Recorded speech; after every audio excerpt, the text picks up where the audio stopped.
日本に来てまず驚いたのは、街の至るところに貼られた張り紙の数と、その内容のユニークさでした。犬の糞は持ち帰りましょうみたいな。しかも文字だけじゃなくて、ゆるキャラとか手で描いたイラストがこちらに語りかけてくる。韓国にも注意書きはありますが、ここまで細かく、そして優しさやユーモアを混ぜ込んだ張り紙は珍しいんですよ。なぜ日本ではこんなにも独自の張り紙文化が発達したの？今回が僕が見て笑ったり感心した日本の張り紙11選をご紹介します。最後まで見れば日本人の発想力と街づくりの奥深さにきっとびっくりすると思います。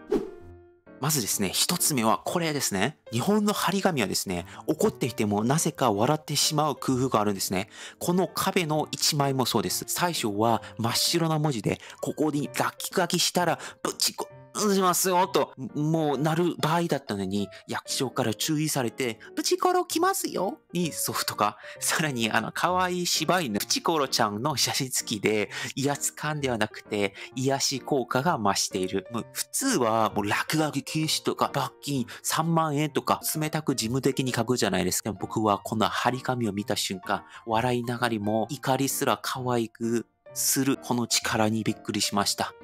こんな張り紙見てたら喧嘩も少し丸くなる気がします。で、2番目のやつはこれ。日本の張り紙は注意しながら笑わせてくる。この店の張り紙も猫に食べ物を与えないくださいの後ろに猫が調子に乗りますのでとオチがつく。まるで友人同士の冗談みたいな優しさですよね。猫に餌を与えると迷惑ですと事務的に書くのが普通だと思うんですけれども、例えば理由はもう汚れるとか野良猫が増えるからとストレートだと思うんですが、こういうユーモアを混ぜる文化いいですよね。注意は怖いじゃなくて、注意イコールクスッと笑わせる形にできる、この日本の方の精神力、考え方は素晴らしいと思います。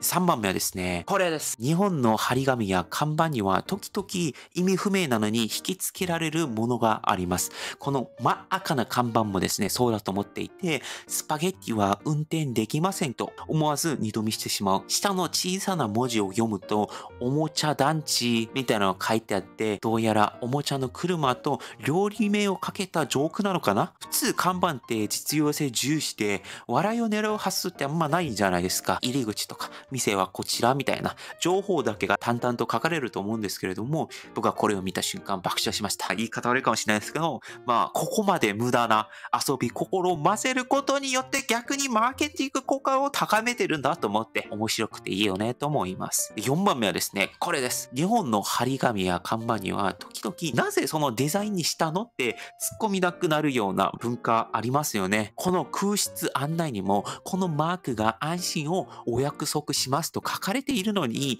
描かれているのは前歯が出た不思議な黄色い顔ですよね。安心どころがこれ夜中に見たらちょっと怖いんじゃないですかね。韓国とか、日本も普通はそうだと思うんですけども、住宅とか空室案内の看板はシンプルで清潔感を重視しますよね。キャラクターを入れるなら、なんか安心感がするキャラクターだったりとか、可愛いパンダみたいなキャラクターだったりとかすると思うんですけれども、この組み合わせ面白かったです。で、5つ目はこれなんですけれども、これ見ると日本の張り紙とか標語には時々人生哲学が混ざっていると感じました。このトラックの荷物台に書かれた男のローマンは女の不満というこのサビだらけの鉄板に紫の漢字で刻まれた、まるで居酒屋の大将の名言集みたいになってますよね。例えばトラックとかも前のガラスとか見てると、なんか自分のアイデンティティ出されてる方いたりしますよね。安全第一とか、速度注意とかの実用的なものじゃなくて、その方の深い人生哲学をこうやって一言で表示したようなものがあると思います。これはですね、良いかどうかはまた全然全く別の世界だと思うんですけれども、哲学を見てると個性あるなって思ってしまいます。で、6番はですね、この張り紙にはですね、説明文にも感情がこもると言われると思いました。生ビールやめましたみたいな衝撃の宣言なんですけども、その理由が美味しいビールを飲んでもらいたいからという逆なことになっていて、さらに横には手書きでジョッキ割引みたいな赤い文字になってますよね。怒りや謝罪とかでもなく、笑わせる思いなのかなっていうのがいろんな角度から伝わってきますよね。こうした告知は事務的な書くことが多いですよね。生ビール販売中止しましたみたいな理由を書いても簡潔に、でも感情表現は控えめだと思うんですけれども、この看板見ると僕ついに瓶ビール頼んでしまいそうですよね。で7番目はですね、これです。日本の注意書きはシリアスな内容でも柔らかく包む場合もあります。この雑貨店の張り紙は万引きの際はお近くのスタッフまでお越しくださいみたいな書いてありますよね。その下に描かれたイラストでは泥棒が今から万引きしますという自己申告で、隣にクマが警察を呼びますみたいな冷静に返している。ゆるすぎて逆に目を引きますよね。万引き防止って普通は監視カメラ作動中だったりとかストレートだと思うんですけれども、逆バージョンでこういうゆるい感じの張り紙もあったりとかしていて面白いなと思ってしまいます。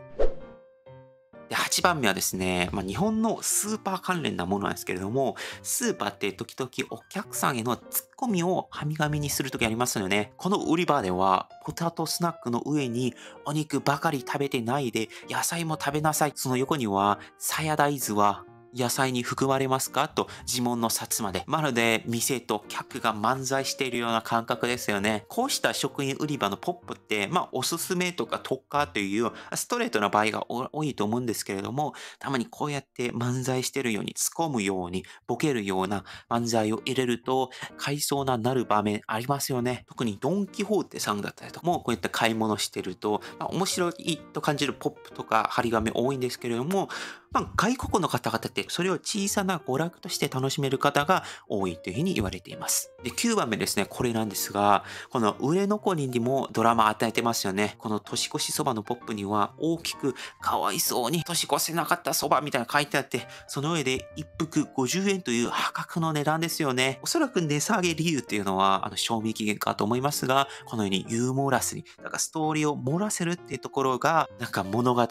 面白さとしてありました。普通はもう賞味期限間近とか自分的に書くと思いますが、これは商品の気持ちを代弁していますよね。このコピーライティングの方々、芸術的な素晴らしいと思ってしまいますね。これも見ても、買い物楽しくなりそうですよね。10番目なんですけれども、この張り紙って時には情報よりもインパクトを重視するときありますよね。このトイレの案内の上には、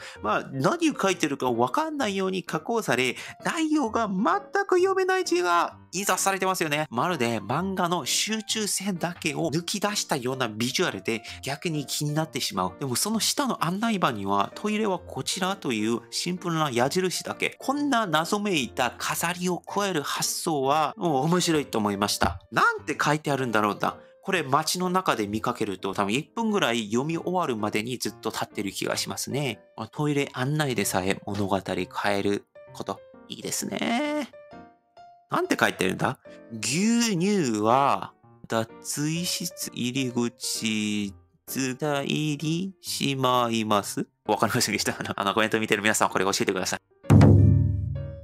最後11番目。これはですね、僕留学最初の頃から思って、いや、素敵な言葉だと思っていること、今までも思っていることでございます。このトイレって張り紙特に多くて、いつもはですね、綺麗に使ってください。直接的にお願いするのが主類なんじゃないですか。でもこれ、先に感謝述べてますよね。お客様へいつも綺麗に使っていただきありがとうございますという、まずはお礼の言葉、桜の模様とか店長の笑顔イラストもあって、読む人の気持ちをふっと和ませるってことありますよね。ルールやマナーを守らせるためにストレートに伝えることもいいんですけれども、こうやってまず相手を肯定してからお願いするという日本の気配りとかそのやり取り文化を見てて感心したり、とかします。こういう小さな配慮こそ日常のマナーを自然に守らせる魔法なんだと思います。最後に伝えたいことあります。僕、韓国から日本に来て9年、街を歩き、スーパーや駅、トイレな店先まで数えきれないほどの張り紙や看板を見てきました。その中で強く感じたのは、日本の張り紙の文化、単なる情報伝達ではなくて、人と人をつなぐ会話でもあるというふうに感じました。僕はそんな張り紙たちに何度も笑わされ、